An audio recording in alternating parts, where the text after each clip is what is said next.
Welcome and hello. This is a video lesson in WRIMS, and in this lesson, I'm going to be discussing reading input data from a text file.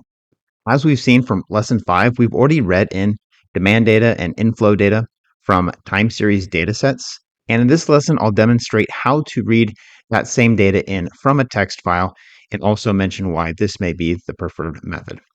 All right, so let's go ahead and get started. What I have on the screen here is my WRIMS interface. I already have my L9 text file projects loaded in. Over here in the Project Explorer, you can see the file structure, and I'm also going to bring that file structure up to the screen here. And then here it is.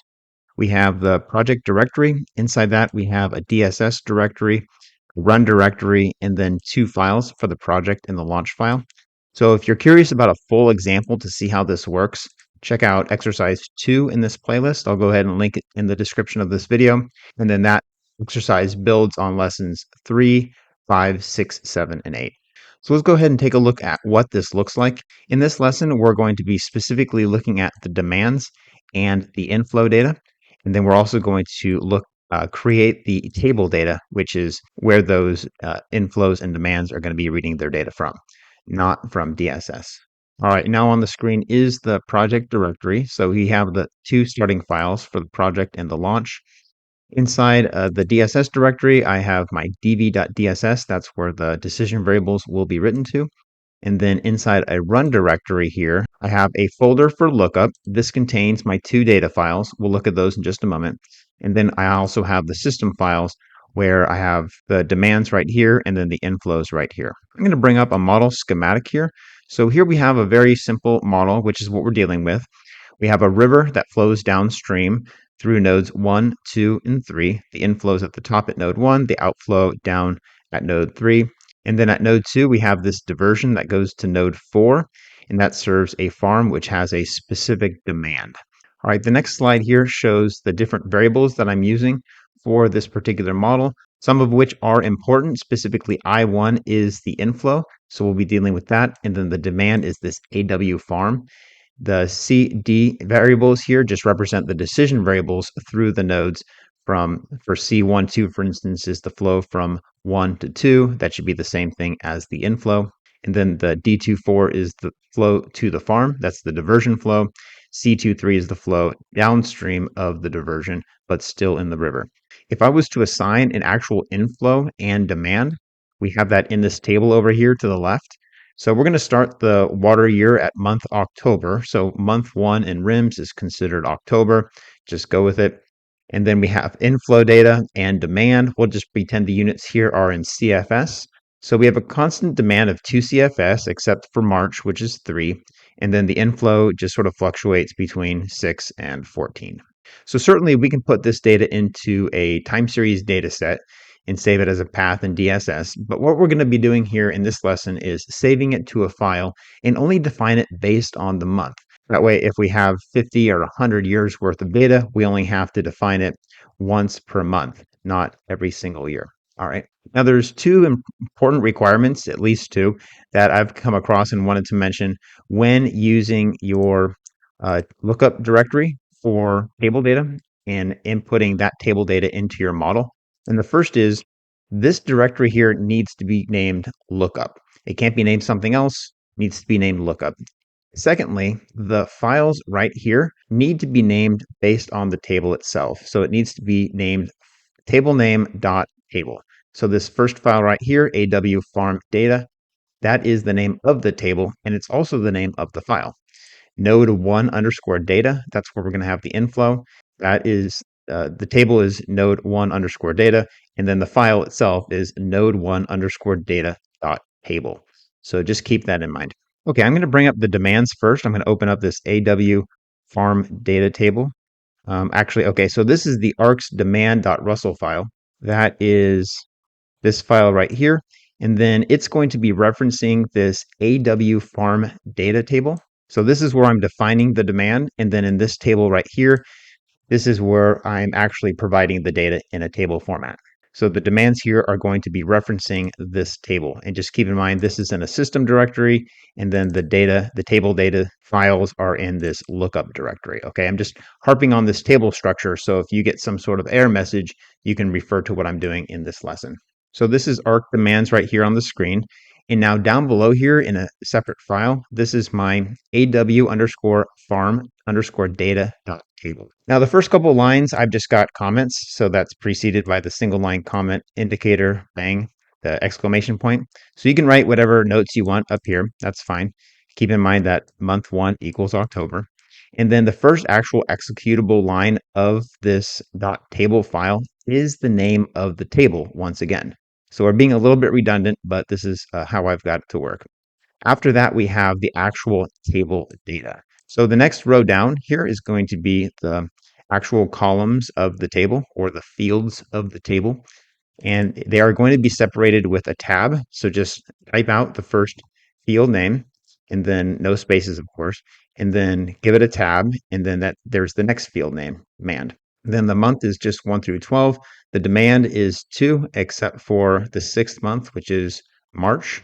So that is 3 right there. I'm going to bring up similar looking data for the inflows. So there's inflow. So the way I'm referencing this lookup table right here in the demands, here, let me switch spots. Okay, so here we go. I have the table over here to the side. And keep in mind, these are tab separated values down here, and they're probably not going to match up exactly with the column headings unless you have real large numbers. So for the computer, that's fine. But if you're just looking at it as a person, you may want to see the actual demand values below the demand label in the table.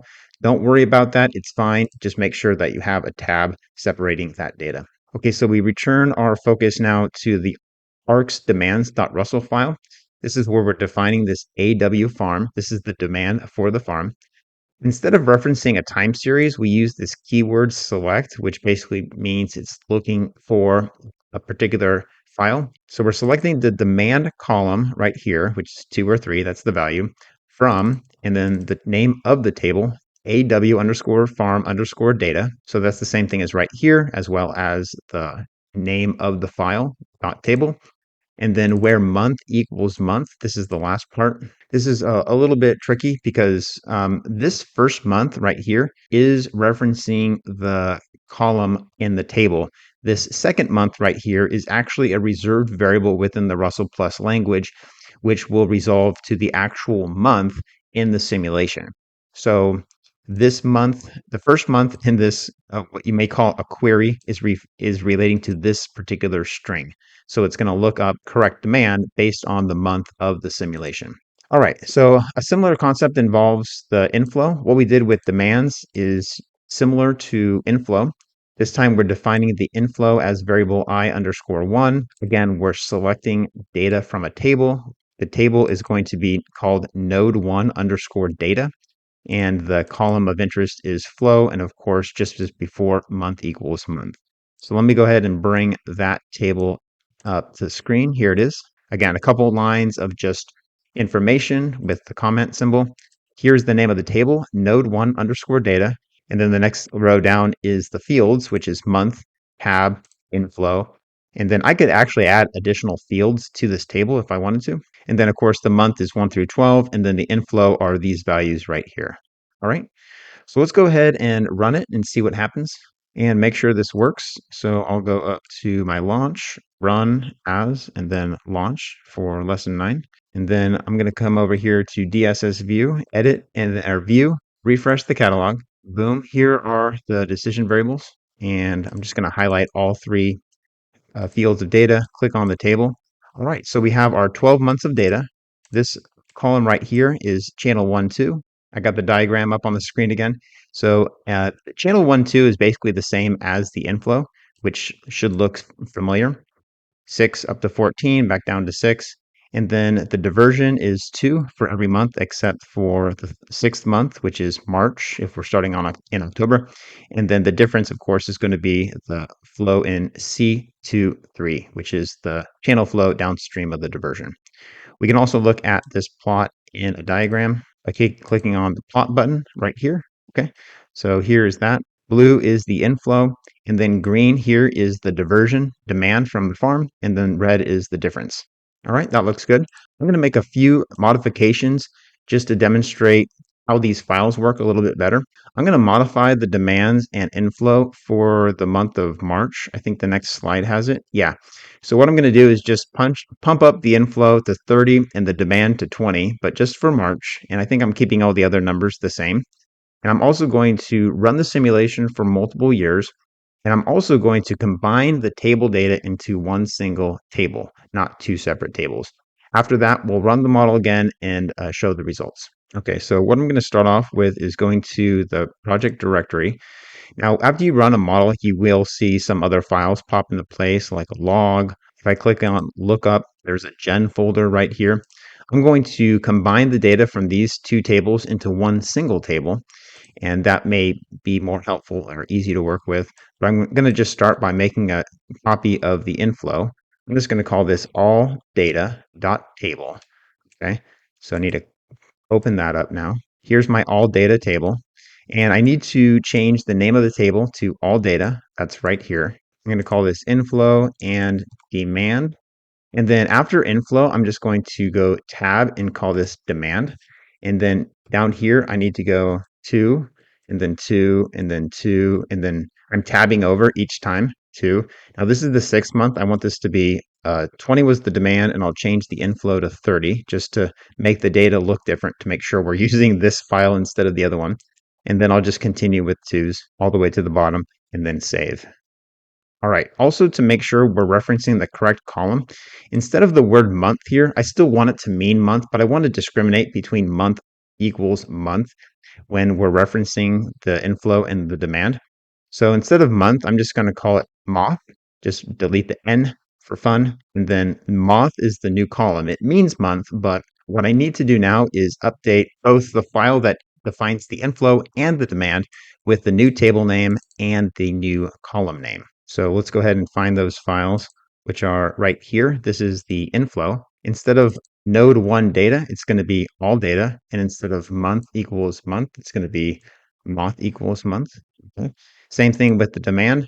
Demand is the name of the column. That hasn't changed. The table is all data. And then instead of month being the column name, it's going to be moth and save.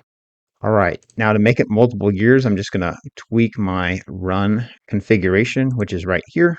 Instead of water year 1922 only, let's make it, say, through 1926. So that's 5 water years. And then I'll click apply and then close. Okay, let's go ahead and run it and see what we get. And run as and launch. Okay, let's check out what we have for our decision variables. So I'm going to go up to View, Refresh Catalog, and then let's open up all this data. Okay, looks like we do have 5 years of data here, 60 rows. And then let's take a look at the plot. That's a little easier to digest. Cool. So here we have our 5 years of data, 5 different water years from 22 through 26. In blue is the inflow, and it repeats every 12 months. And you see that spike of 30 CFS for March, so that's good to see. In green, this is our demand. It's a constant 2, except 20 in March. And then the difference, of course, is the flow in the river downstream of that diversion. All right, so that's it for this lesson. We talked about how to read in data, specifically inflows and demand data, from a text file instead of a time series data. And that may be helpful to you because we only have to define the data 1 month at a time instead of hundreds of records over hundreds of years.